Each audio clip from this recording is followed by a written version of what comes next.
Good morning everyone, welcome back. Yesterday we started doing the chapter The Shadow and the Flash.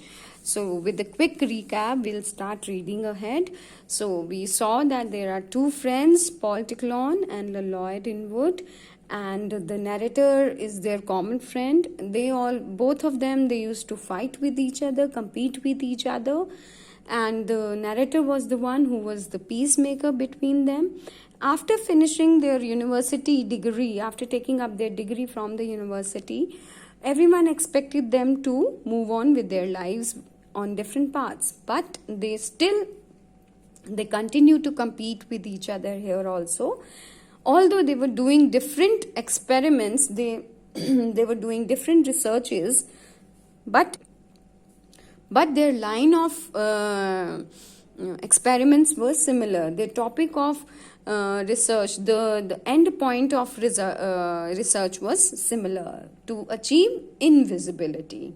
Lloyd wanted to do it with making such an absolutely black paint that would make the person or the object invisible, and Paul wanted to do it with by making the person transparent so that no shadow is formed, and that person, if the light will pass through it, the person will become invisible. So let's see, did they succeed in their experiments or not? Let's read further. This was the beginning of it. It means the fight between them, the competition between them. Both men attacked the problem with all the tremendous means great energy for which they were noted. They were noted means famous for. And with the bitterness that made me tremble means shake for the success of either. So I means the narrator was shaking with the idea, if anyone succeeded in their experiments, what would happen to the other? I visited Lloyd's laboratory a number of times after that day, and found him always deep in his search after the absolute black. White light is composed of 7 colors, he argued to me, but it is itself invisible. Only by being reflected from the objects do it, and the objects become visible. Like you must have read it in the phenomena of ray of light. You must have read it in science that a ray of light is itself invisible. Only it is visible only when it falls on something. So, but only the portion of it that is reflected becomes visible, and the portion of the object on which white light falls and it reflects back, only that portion is visible. When we paint our houses, we do not apply color to them. What we do is to apply certain substances that have property of absorbing from white light all the colors except those that we would have our houses appear.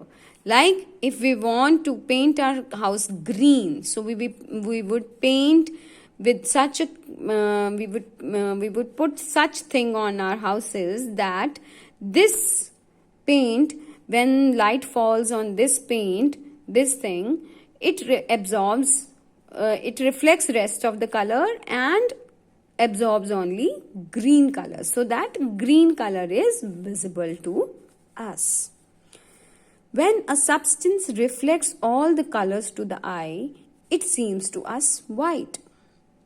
Or when a substance reflects all the color, it does not absorb any color, it reflects all the colors. So that's why this page is looking white, because it is reflecting back, it is giving back all the colors, and it is not absorbing any color. So that's why it is appearing white, right? And when it absorbs all the colors, it is black. But as I said before, we have as yet no perfect black. All the colors are not absorbed. The perfect black guarding against bright lights will be absolutely invisible. So Lloyd points out that still we have not achieved the point where we get absolutely black. If we get absolutely black object, then it would be invisible to the sight. I used to find Paul Ticklon similarly occupied with his own line of research. Transparency, a state or quality of body which permits all rays of light to pass through. He defined for me, that is what I am seeking. Seeking means trying to find. A transparent body casts no shadow, neither does it reflect light. Waves. That is, the perfectly transparent does not. He says that a transparent body does not reflect any light because all the light will pass through it. So, there will be no shadow for a transparent body. I am looking for the proper chemicals which, acting upon the living organism, will turn it to transparency. All light will pass through it. It will be invisible. It will cast no shadow. No. Now, Paul Ticklon said that he is trying to find such chemicals which, when we apply on any living organism, that will make him transparent. A few weeks went by. I went over to Lloyd's place. When I came upon the glade means the area in the forest, where his laboratory stood, I found to my complete astonishment no sign of the building. I started to walk across what had once been its site. So, one day, a few weeks later, when the narrator went to Lloyd's place and he reached over the area where his laboratory was, he found that there was no laboratory.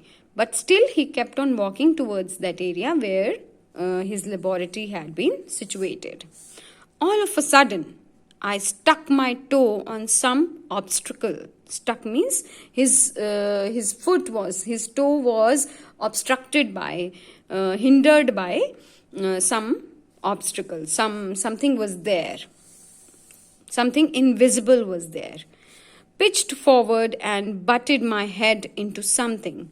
But it means banged my head into something that felt very much like a door. And when I felt it with my fingers, it felt like a door. I reached out my hand, and the narrator tried to reach towards that. He put his hand towards the handle of the door. He tried to find the handle, the doorknob. It was a door. I found the knob and turned it. And at once, as the door swung means moved inward on its hinges. Hinges means the screws. The whole interior of the laboratory became invisible. It was indeed startling. Startling means surprising. This sudden change from nothingness to light and form and color.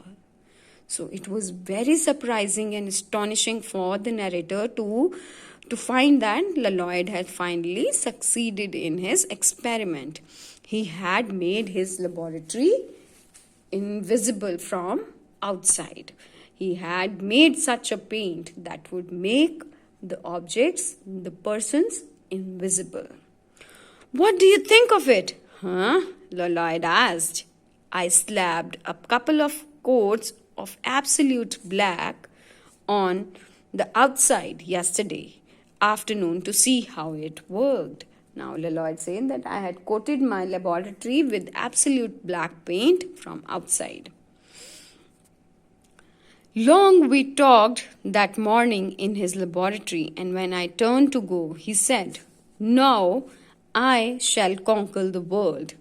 Now I will win over this world. I will be the king of this world. Later that afternoon,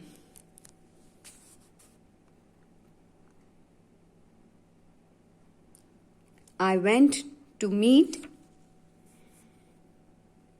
Paul.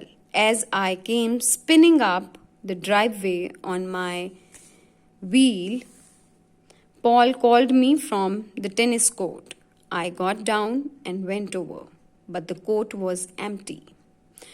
As I stood there, gaping open-mouthed, gaping means looking around open-mouthed, a tennis ball struck me on the arm.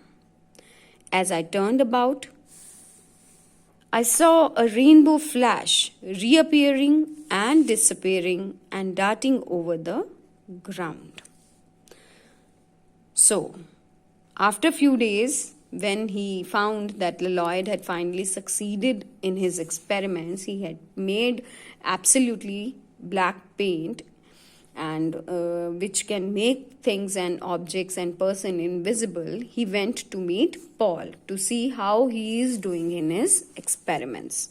So when he was driving in his driveway, Paul called him from his tennis court, and when he reached the tennis court, he found no one there. So as he was surprised that no one was in the tennis court and where was Paul, suddenly a tennis ball came and hit him in his arm.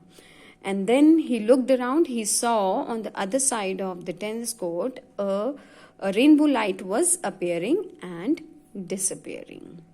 So that's all in this video. Students, I hope you have understood the chapter. Read the chapter carefully. If you have any difficulty, call me. Thank you. Have a nice day.